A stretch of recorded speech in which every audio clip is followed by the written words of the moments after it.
ప్రజాపాలన కార్యక్రమం భార్య పార్వతీదేవి, కుమారుడు Kumaraswamy, Vinayak. Hi friends, welcome to Swamy Racha YouTube channel.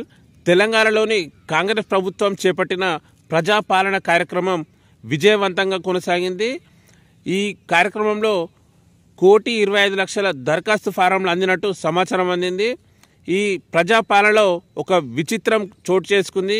అది ఏంటి అంటే, ఏకంగా దేవుడు పరమశివుడే శివయ్య దరఖాస్తు ఫామ్ సోషల్ మీడియాలో వైరల్ అవుతుంది.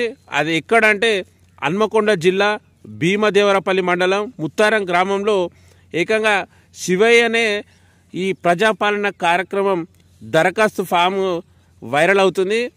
అయితే దీంట్లో దరఖాస్తుదారుడు శివయ్య, కుటుంబ వివరాలు భార్య పార్వతీదేవి, కుమారుడు కుమారస్వామి, వినాయకుడు అని ఒక దరఖాస్తు ఫామ్ సోషల్ మీడియాలో వైరల్ అవుతుంది.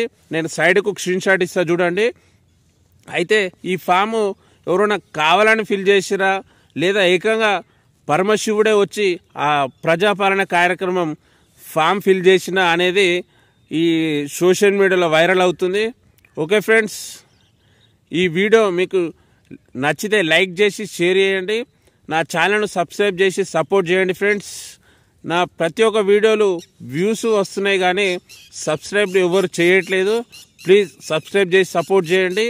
నేను చెప్పిన సబ్జెక్టు నేను సైడ్కు స్క్రీన్ షాట్ కూడా ఇస్తాను, మీరే చూడండి.